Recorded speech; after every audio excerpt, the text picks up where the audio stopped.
Hey guys, how's it going? All right, I just want to give you guys a little story about what happened to my car a couple days ago. So basically, what happened was the car was driving fine all day without any kind of issue, uh, and I went to Walmart, parked it there, went, got something, came back, and out of nowhere, it wouldn't crank. It's the no crank, no start issue that I had. So basically, everything on the dash worked fine. Everything in the car worked fine. There was absolutely no issues at all. The remote worked fine. Was able to get into the car. Radio was blasting. Radio was on. Everything. All right. So basically, I was thinking to myself, probably the battery was the issue. So what I did was I turned on the headlights, went out and checked out the beam, just to give me a gauge on how bright the headlights were. I could probably determine whether the battery was good or not. And the headlights were really bright. So right off the bat, I was thinking if they were that bright, I should at least get like a really slow crank if the battery was kind of low. Regardless, I had to check out where the battery was. I went and checked out where the battery was just to make sure that all the terminals were clean and they were tight. And I noticed that the terminals were a little bit corroded. There was some white bluish stuff on there. So what I did was I took out a bottle of Coke, poured it on the terminals, and was trying to clean it with some paper towels, and was able to clean it pretty good. Now the terminals weren't super tight. I was able to wiggle it out, but they were snug in there, so I knew that it probably wasn't the terminal being loose that was causing the issue. And then after I cleaned it up, popped it back on, and tried to start the car, it did the same thing. It wouldn't crank, it wouldn't start. But everything else seemed to be working all right. So at that point, I was thinking to myself, all right, maybe it could be a weak ground wire. If you guys don't know what where the ground wire is, the main ground wire is pretty much the negative terminal, and most of the time it connects to the frame of your car. So I checked it just to make sure there's no corrosion, that it wasn't split or anything like that. There was no issues with it. So what I did after that was, I had a battery pack that I bought a couple of months ago because I had the same situation where I swapped out the battery. I was hoping that it was the battery, even though I swapped it out, considering I could actually just swap it out, at Walmart. So I actually put the battery pack on there. It was at 100%. Tried to start it, and still wouldn't start. So at that point, I knew it was probably not the battery. And even though, I didn't think it was the alternator, I could probably just at that point rule out the alternator, because if it was the alternator, the car would have at least slow cranked, or I would have been able to start it. And then once I took the battery pack off, it would have just died out. So at that point, I was able to rule out a bunch of stuff. I was able to rule out the battery, the ground cable, and the alternator, even though that probably wouldn't have caused the issue.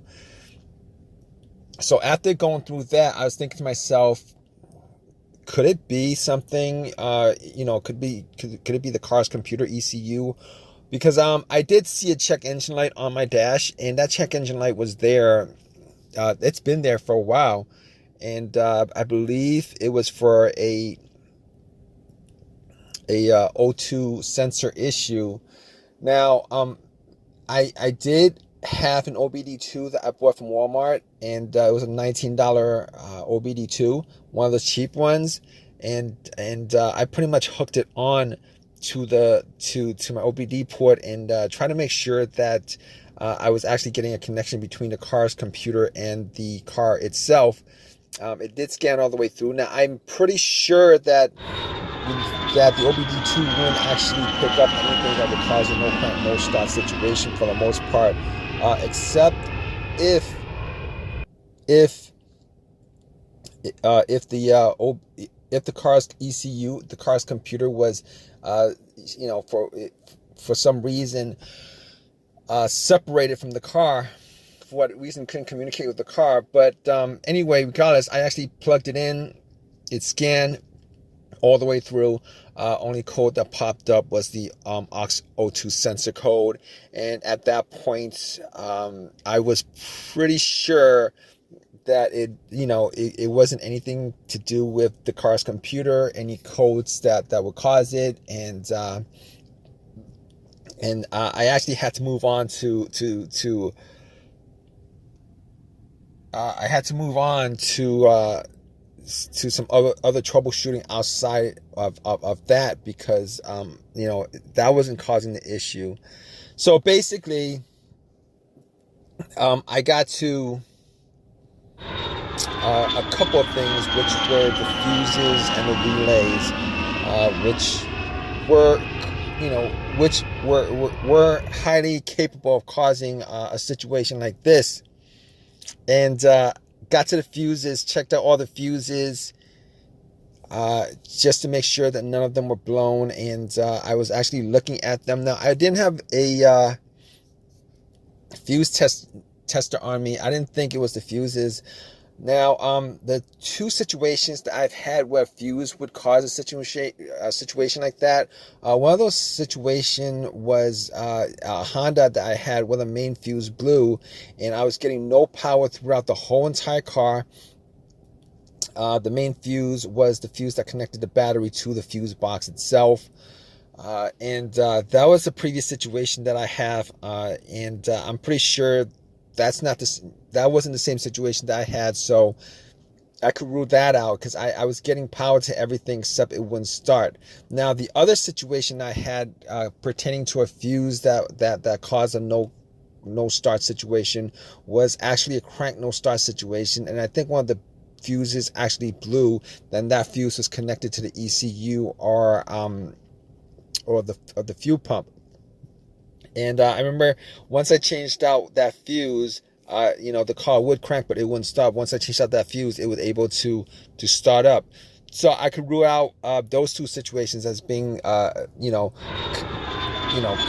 to a fuse issue that would cause this situation that I had. So basically, I could rule those things, the fuses out, and the fuses were pretty clean. I didn't smell any kind of burnt smell, and didn't see any kind of brownish, anything brownish, and a brownish appearance on top.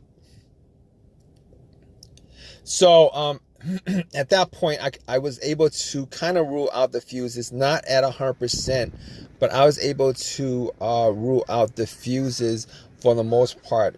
So basically, at that point, I had a situation where I was maybe, it could have been the relays or the starter. That's what the two situations that came up. But I didn't think it was the starter, because I did switch out the starter about, I would say I switched out the starter about a year and a half ago, and that was, it seemed like it was a starter issue, but I didn't really want it to be a starter issue, considering I only put maybe like 20,000 miles on my car, and I think they should last a lot longer than that. But anyway, before I even went there, I looked at the relays, just to see whether they had issues or not. Now, I couldn't make out whether the relays had issues, but I did get to the starter relay. I pulled it out. It looked like it was a bit dirty or whatever, but I had some rubbing alcohol, put it on some paper towel, and wiped the connectors, put it back in, try to start it. It really didn't do anything. Didn't change up the situation. So I was thinking it was a weird situation, because it would click every time I would try to start the car, it would click, but it wouldn't crank. It wouldn't crank at all. Normally when it clicks, it normally means that the relay is working, because that's what the relays do when there's electricity going through, that it clicks to connect the connection, to whatever it's relaying the electricity to. But regardless of that, I actually had another relay that I was able to swap out with that, and I actually was looking for another relay with the same, with a similar relay in the box, and I was actually able to find one. And what I did was I took that relay out, and I swapped it with that with the other relay, and I went back and tried to start it, and guess what? Bam! It started up. It worked without a problem, and at that point, I knew that it was the relay that was the problem. All right.